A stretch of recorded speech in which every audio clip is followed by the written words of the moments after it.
When we look to evaluate the ideology of nationalism, it is necessary to first attempt to define what a nation is. The 1882 lecture by French historian Ernest Renan, entitled "What is a Nation?", provides us with great insight. Renan concludes that a nation is a soul, a spiritual principle. Two things which are really one constitute this soul and spiritual principle. One is in the past, the other the present. One is the possession in common of a rich trove of memories. The other is actual consent, the desire to live together, the will to continue to value the undivided shared heritage, to have had glorious moments in common in the past, a common will in the present, to have done great things together, and to wish to do more. Those are the essential conditions for a people. We love the nation in proportion to the sacrifices to which we consented, the harms that we suffered. Another key concept taken from the lecture is that the existence of a nation is a daily referendum, just as the continuing existence of an individual is a perpetual affirmation of life. It is important to recognize that nationhood is therefore not an eternal concept. Renan states that a European confederation will probably replace the nations of today. How prophetic it is that in the 19th century, Renan could accurately foresee the existence of a European Union that eventually formed under that same name in 1993. Although of course other attempts at integration were made beforehand with various treaties and economic agreements.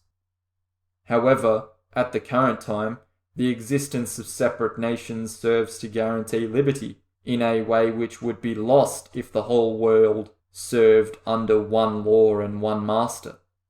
For further clarity on what a nation is, it is crucial to make the distinction between the two different types of nationalism.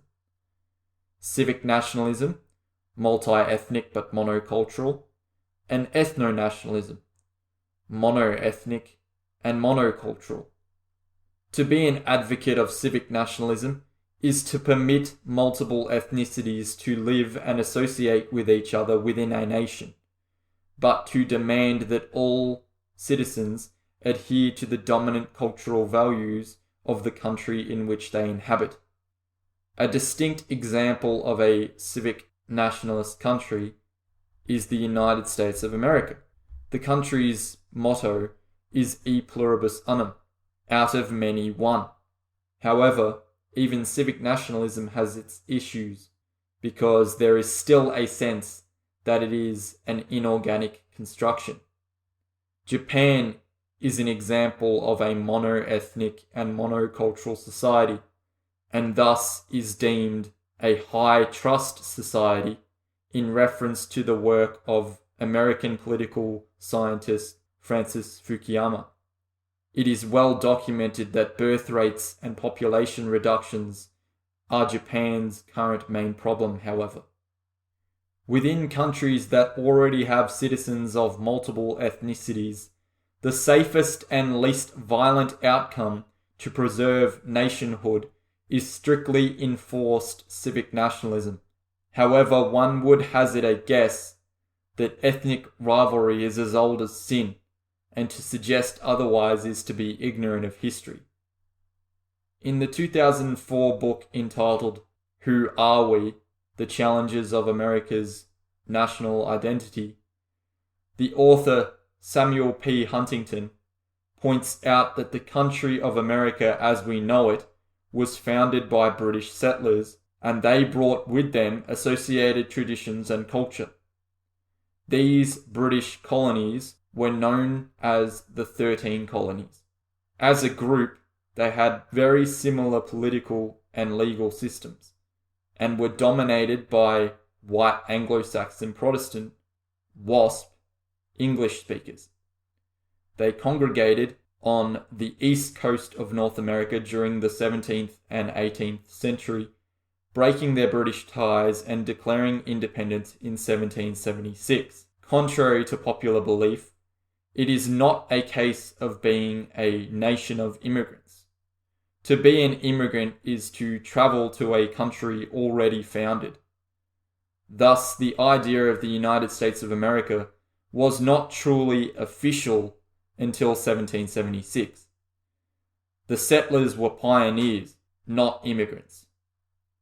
Just as if you settled in Antarctica, you wouldn't be an immigrant because it isn't a recognized nation.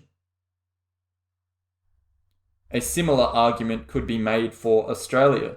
Yes, there were Aboriginals present on the land prior to white settlement, but they were nomadic. As an aside, the Aboriginal Australians didn't have a flag to represent themselves as a collective until 1971. The land wasn't officially known as Australia until after white settlement. From a political sense, your land is only ever yours if you can defend it. It might be a bitter pill for indigenous populations to swallow, but if the British hadn't settled America or Australia, it is highly likely another empire would have, once they had the resources to do so. To argue from a moral perspective on this subject is not only subjective, purely an individual opinion of ought rather than is, but is largely irrelevant as an argument because it deals in feelings and not facts. It is disheartening that Australians cannot move on from the events of the 18th century. They ought to be able to do this. You cannot, or ought not to, use present-day morality to judge the morality of the past. Any legitimate historian would understand this. It was a different time with a different concept of morality. End of discussion. But it is equally frustrating that more and more people are open to changing the dates of national days of significance. There is no display of backbone against those that are slowly eroding the significance of every event in Western history. If they can change the meaning or sanctity of marriage, and they can change the date and detach the significance of a day of settlement, then there isn't much else they can't change. It's true that changing the date won't change the fact that Europeans still did colonize lands, but it will be another victory for political correctness, and will strike another blow to the symbolic public acknowledgement of the European soul that is barely clinging to life within the West as it is. It is just all a demonstration of rewriting history, something utterly reprehensible. Let the past be the past ought to mean let the past rest in peace. Don't tear it out by the roots and alter it after the fact. Actions like that demonstrate a total lack of respect and maturity. It is akin to saying history didn't happen how we wanted it to happen, so we are just going to change it to fit our desires. Citizens could almost be forgiven for feeling deflated and hence admit to losing pride in their country because their country has lost pride. Not petty nationalistic pride that is merely a facade and all for show at sporting tournaments and public events, but genuine deeper cultural pride that comes from an understanding and appreciation of your roots. Despite what people may hear from the mainstream media, US President Donald Trump was ultimately just a patriotic civic nationalist, with support for classical liberalism and a belief in a meritocracy. Historically speaking, these are not particularly controversial political positions. He was supportive and welcoming of outsiders if they adhere to the law and immigrate in a legal manner through the appropriate methods provided. Once legal, it is then expected that the citizen tries to assimilate into American culture, works hard and is as self-sufficient as possible, values that are traditionally associated with that nation. Although this question of what makes up American, and by extension Western values, has been debated ad nauseum throughout history. In today's world, it seems there is still some division on this. Reflecting upon America in further detail leads to this specific question. Is America a creedal nation of abstract values, or is it built upon something deeper? Huntington wrote in his aforementioned book, Who Are We? The Challenges of America's National Identity, that to reject the central ideas of the American political creed is to be un-American. Two of the central ideas of Huntington's political creed are democracy and equality. There is a clear fallacy in Huntington's argument.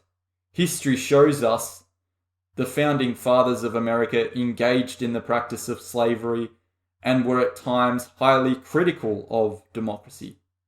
How is it possible for the founding fathers of America to be un-American if the nation was their own heart's desire and their own brainchild? It's not possible. Which means the nation was alive in the hearts and minds of men long before its creed was properly defined and recorded on paper. As Ernest Renan asserted, the nation is a spiritual principle. America is much more than just a proposition nation. The Constitution did not create the nation. The nation adopted the Constitution. The Constitution was made effective on March 4, 1789, almost 13 years after the nation's inception.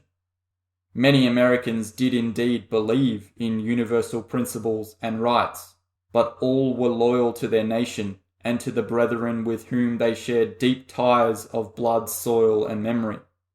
The brethren were forged in the fiery spirit of rebellion and war, not from a document signed after the rebellion had begun and thousands had already died for the cause. As American conservative political commentator, author, and public figure Patrick Buchanan says in his 2006 book, State of Emergency, the Declaration of Independence provided the words to a decision that the heart had already made. To quote Abraham Lincoln's first inaugural, he does not speak of principles such as democracy, but of bonds of affection and the mystic chords of memory as the true uniting factors of a nation. This is very much like Renan's assessment. The heart has reasons that the mind does not. Hence, as Buchanan explains, patriotism is far from being the last resort of scoundrels. It is the indispensable foundation for our attachments to each other and the institutions that form our national community. Patriotism, the love of country, far outweighs abstract values in terms of evoking deeper meaning for a people, and it always will. Man always needs some sense of metaphysical protection. Without it, he is unable to always bear the harshness and uncertainty of the world and his existence within it as a lone individual. With the loss of God, and thus the loss of the spiritual, man often turns to politics and ideology for his salvation and for something to believe in, namely the nation. Hence, when you demonstrate care for your people, it is just an extension of the search for metaphysical security in an insecure, atomized world. Thus, race, ethnicity, or social class could also relate to this, as they are all extensions of collectivism promising greater protection and security, at least initially. German economist and sociologist Werner Sombart asserted that we must keep in mind that the concept of a nation is as old as the state, for it is only an apparent form of the state, and that without the state it could not exist. Clearly, if you want a recognizable nation, you need a recognizable state. But because the nation and the state are more tangible and visible than religion, they are susceptible to physical danger and destruction through conflict. therefore revealing that faith which is solely built upon and reliant on the nation alone is built upon unstable foundations. This leaves man once again insecure and without a basis for life, if the nation or state were to be destroyed. Therefore, you could argue many of man's problems are not solely political, but spiritual. Viewing nationalism as a substitute for God seems the only way to understand it. Globalism is spiritually empty and totally rootless. But nationalism, whilst an alternative, also has its flaws. The only possible answer appears to be a second religiousness. However, the cat is already out of the bag on the topic of religion in the West, so it seems unlikely that masses of people will suddenly return to God, however necessary it may be or seem to be. Only an existential threat may force people to have such a realization.